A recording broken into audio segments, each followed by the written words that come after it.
안녕하십니까, 박정호입니다. 자, 오늘은 부동산 얘기 한번 더 해보려고 합니다. 요즘 너무 관심들이 많으셔가지고 그래서 고민들이 많으신 것 같은데요. 이것도 좀 설명을 좀 드리겠습니다. 교수님이 보시기에 부동산의 상승, 하락을 결정하는 가장 중요한 요소가 뭡니까? 이런 질문도 제가 여기저기서 받고요. 그 다음에 이게 자칫 잘못하면 뭐 저 친구 100분 토론 나가서 100분 동안 얘기 못해서 계속 일어나 보다 할 수도 있는데, 사실 저희같이 이제 여기저기 돌아다니면서 말하는 사람들은 그 주어진 십몇 분 동안 그 질문이 안 오거나 아니면 시간이 충분히 안 주어지면 뭐 좀 찝찝하게 오는 거예요. 예, 그래서 나름대로 굉장히 큰 테마를 저한테 주신 거라서 충분히 얘기할 수 있을 줄 알았는데, 역시 4분, 5분 나오고 그러면 역시 시간이 많이 부족한 것 같습니다. 그런데 이제 맞던 틀리던 저도 공부하고 고민하고 해서 이런 거 같은데 라는 것들은 뭐 틀리면 제 공부 부족인 거니까 공유는 해드려야지 하는 생각에 이렇게 좀 말씀을 드리려고 하는 거지, 뭐 제가 어디 기분 상하고 온 건 전혀 없습니다. 항상 응원해 주시고 뭐 또는 지적도 해 주시고 해서 감사하고요. 자, 다시 돌아와서 그러면 반대로 또 이렇게 물어보던 분들이 많습니다. 요즘 금리가 너무 많이 올라가기 때문에 그러면 부동산 떨어진 거 아니냐? 그러면 금리는 부동산에는 아주 결정적인 영향을 미칩니까? 이런 질문들도 또 많이 하시는데요. 자, 거기에 대해서 정답을 좀 드리면, 금리는 부동산 가격에 큰 영향이 없습니다를 제가 지난 몇 번 여기저기 방송에서 얘기를 했는데, 그거에 대해서 질문을 받은 앵커나 아나운서가 예, 알겠습니다 하고 그냥 끝내버리더라고요. 그래서 아니 왜요? 아니면 그 다음 뭐가 그럼 제일 영향을 많이 받나요? 이 질문을 기다리고 이러고 있는데, 예, 금리는 부동산 가격에 영향을 크게 못 미치는 게 지난 백데이터의 결과입니다 라고 했더니 예, 알겠습니다. 박정호 교수님 나와주셔서 감사합니다 그러고 끝내버려서. 자, 그게 무슨 말씀이냐 하면, 금리도 중요한 요소인데 그게 제가 부동산 가격에 영향을 크게 못 미친다고 말씀드렸던 이유는요, 요 근래에도 아마 제가 무슨 취지로 그런 얘기를 했는지 쉽게 이해가 되실 수 있을 텐데요. 우리나라 한국은행에서 기준금리 올리고 뭐 하는 것은 우리가 실질적으로 부동산을 구매하는데 우리가 적용받는 대출금리와 움직임이 전혀 다르거나 아니면 전혀 영향을 못 줄 때도 많았습니다. 그게 지난 우리나라 부동산의 역사예요. 좀 설명을 드려볼까요? 요 근래만 하더라도 쉽게 이해가 되시죠? 한국은행에서는 마지막 한 단계 더 기준금리를 올렸죠. 그리고 나서 지금 높은 수준의 금리 수준을 계속 유지하고 있는데, 정작 우리가 적용받고 있는 대출금리, 그것도 주택담보대출금리 같은 경우는 최근 6개월 전에 비해서 많이 내려왔습니다. 7%, 8%까지 갔던 것이 6%까지 내려왔어요 하는 게 제 지인 중에 한 분이고요. 원래 한 7% 중반대 적용받았던 분이 저도 5% 후반대까지 내려왔어요 라고 하는 분이 또 주변에 한 분 또 계시고요. 자, 무슨 얘기냐? 원래 기준금리는 우리가 적용받는 대출금리를 결정하는 중요한 팩터 중에, 요소 중에 하나입니다. 그런데 요것만 가지고 결정되는 게 아니라, 정확히 말하면 주택담보대출 금리라는 것은 코픽스라고 해서 이 하나의 지수를 만들었어요. 대출을 하기 위해서 적용하는 기준. 여기에는 물론 당연히 기준금리와 관련 요소가 들어갈 수밖에 없고요. 그 다음에 은행들이 대출을 해주려면 어디선가 돈을 빌려와야 대출을 해줄 거 아니겠습니까? 그 빌려올 때 흔히 채권을 발행해서 본인도 돈을 빌려서 다시 돈을 빌려주고, 이렇게 해서 그 사이에 차익을 얻는 게 은행들인데요. 그런데 은행들이 채권을 발행할 때 은행채에 적용받는 비율, 이자가 낮아졌습니다. 그러면 은행들이 돈을 빌려올 때 적용하는 이자가 낮아졌으니 본인이 돈을 적게 써도 되니 대출금리를 다소 낮출 수가 있게 되는 것이죠. 자, 뿐만 아니라 예금, 우리가 은행에 돈을 저금했던 그 예금을 바탕으로 그걸 바탕으로 대출을 해주는데요. 이 예금에 적용하는 이자율이 또 최근 낮아졌죠. 그러다 보니까 실질적으로 은행의 자본 조달 비용이 줄어든 겁니다. 그래서 코픽스가 낮아졌어요. 그리고 이 코픽스가 이렇게 낮아진, 은행들의 자본 조달 비용들이 낮아지게 된 가장 근저의 뒤에는 누가 있느냐? 정부가 있죠. 정부가 입김을 적용한 겁니다. 지난 코로나19 2년 동안 은행에서 어마어마한 폭리를 취했다. 그래서 은행 직원들이 수억 원대 성과급 잔치를 했다. 제가 그게 성과급 잔치 이렇게 좀 선동적인 표현을 전 좋아하지는 않습니다만, 하여튼 그런 언론 보도들이 있어요.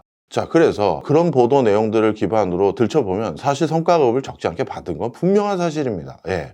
자, 그래서 지금 그럴 때냐. 그래서 이런 것들에 대한 압박으로 예대 마진 폭을 좀 줄여라. 대출금리 좀 낮춰라. 지금 다들 힘들어 하는데 라는 압박이 분명히 작동이 돼서 그것으로 인해서 지금 우리가 받는 대출금리가 낮아진 거예요.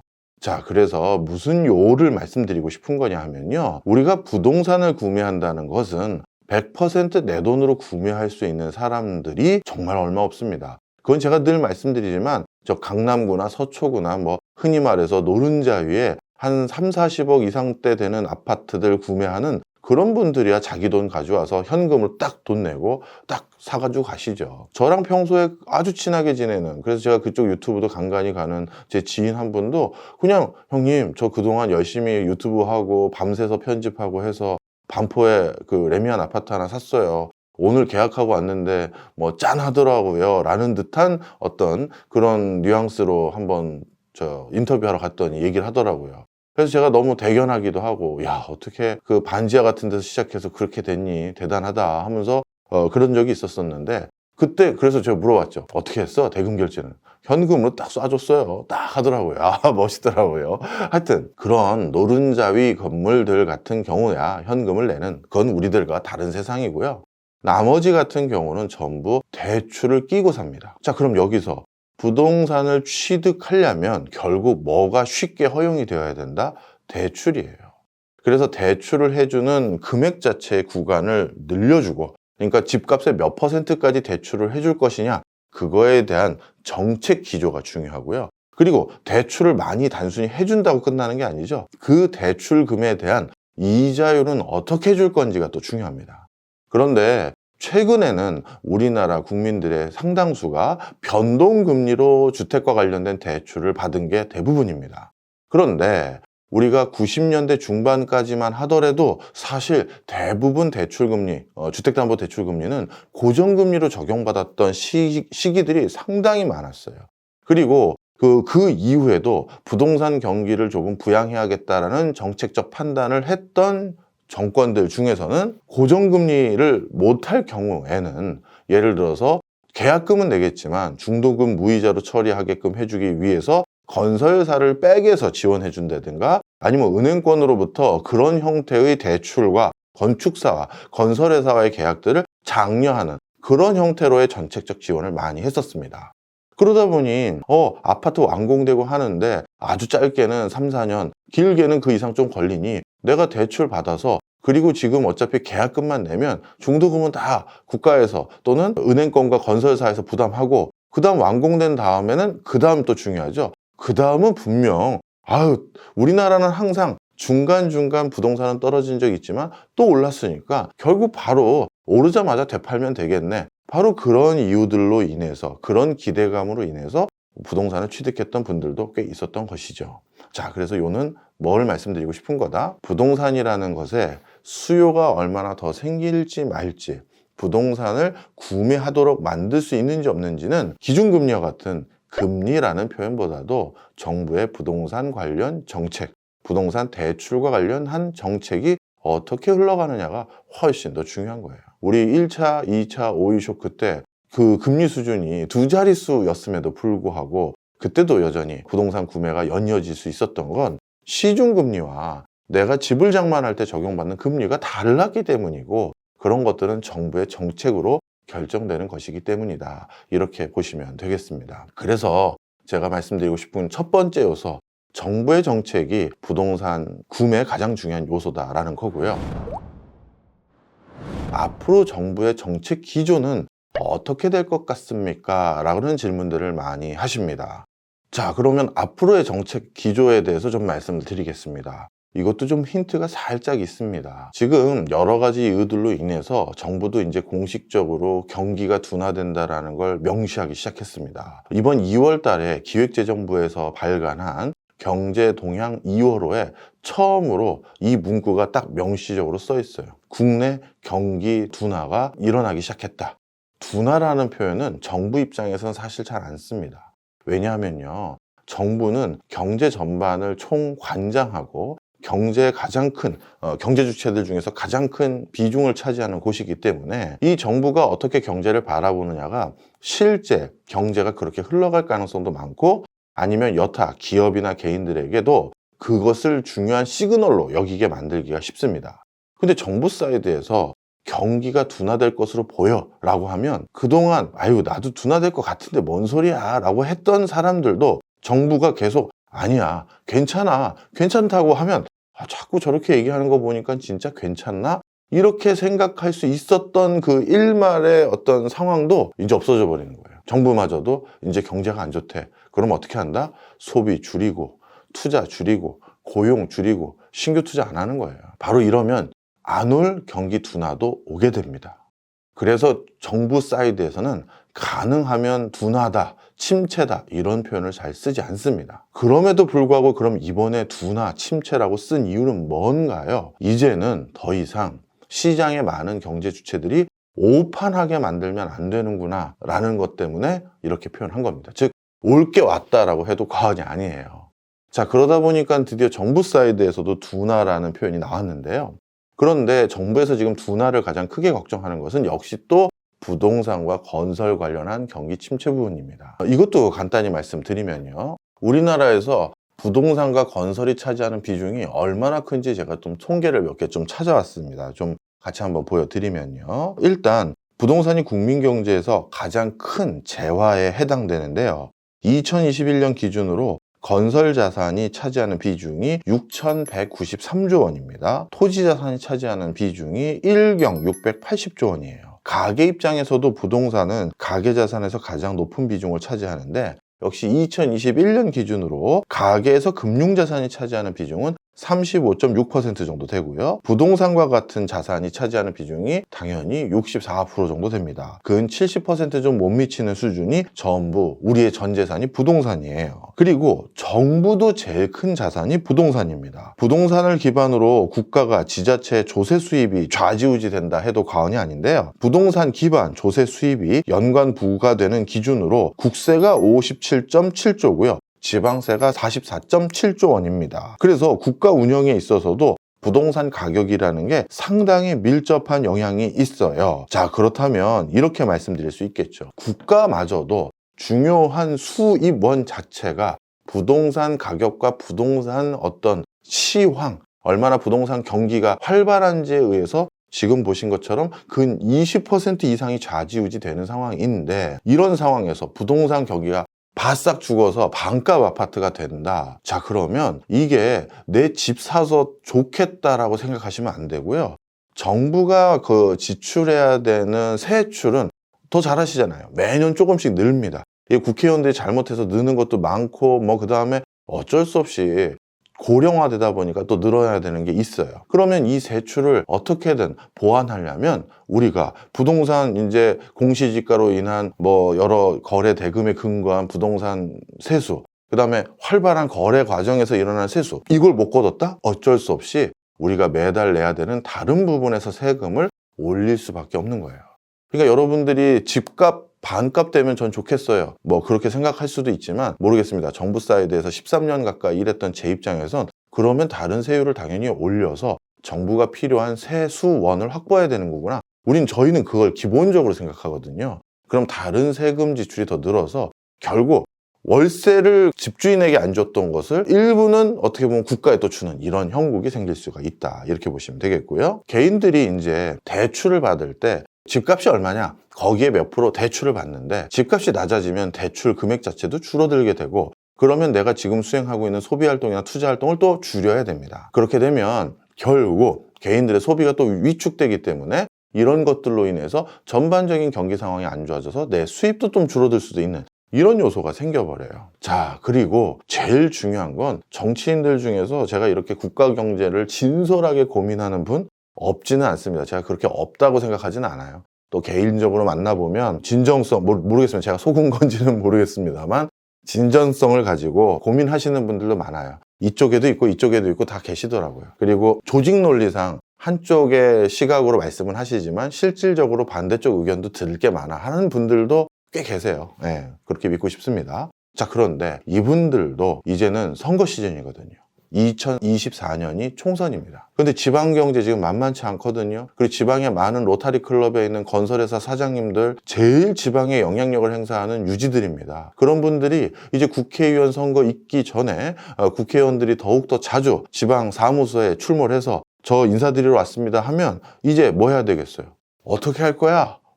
이제 어떻게 할 거야? 당신 대안 있어? 그래야 우리 밀어줘. 이 소리가 나옵니다. 그 중에 대부분이 저희들 집값 어떻게 될 거예요? 저 미분양 난 거 이거 어떻게 할 거예요? 우리 건설회사 큰일 났어. 이 얘기예요. 이거를 제대로 반영 안 하면 어떤 결과가 있는지를 지난 대선에서 정치권이 정말 샥을 받을 정도로 어마어마하게 학습한 게 있습니다. 제가 특정 지자체를 말씀드려서 좀 그렇습니다만 팩트는 얘기를 해야 되니까요. 광주광역시예요. 통상적으로 광주라든가 전남 지역 같은 경우 특정 정당에 대한 투표율이 거의 90%가 넘죠. 거의 90% 수준입니다. 네. 워낙 특정 정당에 대한 절대적인 지지를 보이는 지자체로서 일반적으로 이쪽 지역을 가면 거기가 무조건 이기지라는 생각을 많이 갖죠. 자, 그런데 못해도 80%대 있는 거 많이 알고 있습니다.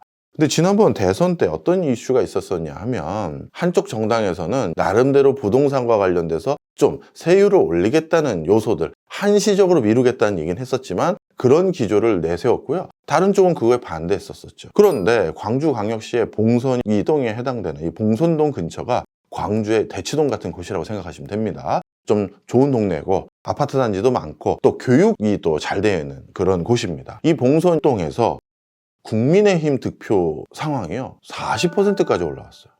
광주에서요. 자, 무슨 얘기냐? 제가 말씀드렸던 요가 뭔지 이해하시겠죠?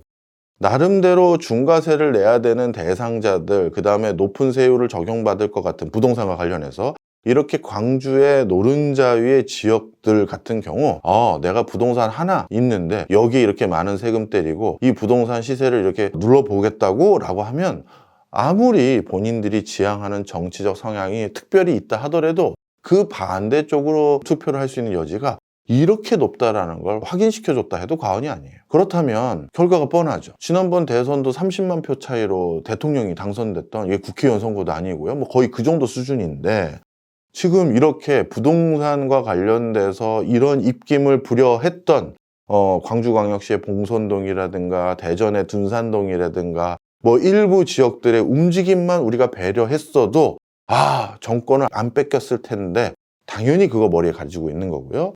그 다음 그걸 본 국회의원들이 그 다음 해야 될 게 뭡니까? 안 되겠어. 이거 부동산 눌렀다간 부동산 못 살려냈다간 큰일 나겠구나 라고 해서 앞으로 한 1년 동안 뭘지는 모르겠습니다만 부동산을 지탱해 주게 만드는 다양한 정책들이 많이 나올 겁니다. 그럼 여기서 지탱해 주게 만드는 정책이라는 게 뭡니까? 일단 기존에 구매하는 사람들은 이자 부담 못 하겠어요. 이자율을 낮춰주겠죠. 이거는 기준금리 흐름과 다른 정책금리라고 할 수도 있겠죠. 아니면 정책적 보조 수단이라고 할 수 있을 겁니다. 그래서 그걸 낮춰줄 거고요. 그 다음에 또 한 가지는 뭐다? 집을 사겠다는 사람에게 제가 오판했습니다. 영끌에서 너무 큰 고점에서 샀고 그 사이에 이자 너무 많이 나갔어요. 제가 지금 반성하고 있고요. 이 집 아주 싼 값에 되팔 테니까 쉽게 빨리 팔게끔 해주세요 하면 금매 빨리 처분할 수 있게끔 해줘야 되잖아요. 사실 지금도 반값은 아니지만 한 30% 낮은 금매는 거기 동네 가면 다 사갑니다. 그 정도면 사겠다는 사람들이 아직까지는 꽤 있는 거죠. 자, 그러면 그런 사겠다는 사람을 더 늘려줄 방법은 뭐다?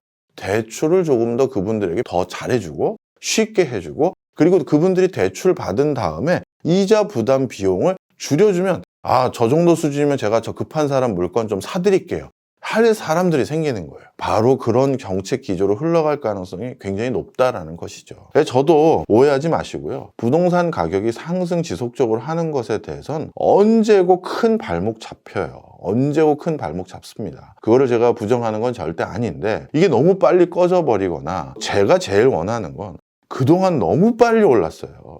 이렇게 빨리 오르면 안 되거든요. 올랐으니 이걸 다시 원상태로 복구하십시오. 그러면 적지 않은 일이 생겨요. 나쁜 일들이 생깁니다. 그럼 어떻게 한다? 그동안 너무 빨리 올랐으니 진짜 한동안은 오르지 말라는 거죠. 물가 상승률이 계속 올라가는 동안 좀 오르지 말고 견디게 하고 대신 이 급하게 저 가격이라도 사겠다는 사람이 있으면, 그리고 급하게 팔고 싶은데 저 이제 눈물 흘리면서 어린 마음에 대출 왕창 껴서 나도 내 집 하나 있다란 소리 하나 듣고 싶다. 그게 그렇게 큰 지탄받을 일인가요? 저는 솔직히 잘 모르겠어요. 그냥 뭐 본인들이 그런 절박한 마음 때문에 저도 그냥 내 집 하나 있다는 소리 듣고 싶었어요가 다일 경우가 있는데, 저는 뭐 다주택자들이 또 한 채 더 샀다. 그거는 핑계거리가 없고, 그거는 좀 이제 작작하십시오. 이 소리가 나오긴 하는데, 좀 이제 집 한 채 좀 30대 초중반에서 40대 초반에 부부 둘이 의기투합해서 그럼 여보 내 돈으로는 이자 내고 당신 돈으로 생활하면서 우리 견뎌봅시다. 저는 그게 어떻게든 칭찬받을 일이지 사회적으로 다 지탄해야 될 일이라고 생각하진 않습니다. 그런 분이 갑자기 상황이 여의치 않아서 팔고 싶으면 빨리 사주게 할 수 있는 부동산 환경도 중요하다는 것이고요. 또 그런 환경이 아마 정치권의 여러 가지 지금 흐름이, 타이밍이 바뀔 것 같아서 변경될 것 같다. 이런 얘기를 또 추가적으로 드리고 싶었어요. 근데 백분 토론이라 보니 뭐 거긴 정치가들 많이 나오시잖아요. 그래서 이렇게 특정 지자체 봉선 일동 이런 얘기도 해가면서 하면 저를 초대해준, 제가 다른 토론 프로그램은 다 나갔는데 백분 토론은 한 번도 못 나갔었어서, 그래서 또 담당하는 그쪽 관계자분들에게 또 교수님 불러줬더니 이런 얘기도 해주셔서 고맙습니다 라는 소리라도 들어야 그 사람들도 시청률이 중요한 사람들인데 배려하는 거 아닌가 싶어서 하려고 그랬는데 기회가 없어서 오늘 이렇게 박종호 TV에서 2탄으로 준비했습니다. 자, 그래서 몇 가지 부동산에 대한 오해 마지막으로 정리 드리고 가겠습니다. 부동산의 가장 중요한 변수는 뭐다? 금리가 아니라 정부의 정책이다. 그 다음에 부동산에 그럼 정부의 정책 기조는 앞으로 어떻게 될 것 같냐? 2024년이 총선이다. 다시 부동산을 끌어내리거나 부동산을 이 상태로 머무르게 했었을 땐 절대 유권자의 표심을 얻을 수 없다. 아니 교수님, 집장만 못한 사람들 유권자는요? 자, 우리나라에선 자가를 보유하고 있는 사람의 숫자가 벌써 56%입니다. 예, 집을 가지고 있는 사람들의 숫자가 더 많아요. 유권자를 배려한다고 했었을 때 충분히 가능하고요. 그래서 기존 집값은 떨어지지 않게 유지하거나 하는 정책과 함께 집을 장만을 아직 못한 분들에게는 신도시 분양하고 또 하고 이 정책만 자꾸 또 내세우는 거죠. 그러다 보니까 이 정책이 또 가질 수 있는 부담감은 또 제가 지난 시간에 한번 또 말씀드렸고요. 이렇게 흘러갈 것 같다라는 게 제 전망입니다. 자, 다음 시간에도 부동산 한번 더 하려고 합니다. 그때는 앞으로의 부동산의 또 중요한, 만약에 이제 내가 내 집을 장만한다고 했었을 때 그때는 어떻게 해야 되는지, 제가 네트워크 효과라는 걸 좀 방송에서 한번 말씀드리고 왔는데 그 부분도 좀 자세히 설명드리도록 하겠습니다. 고맙습니다.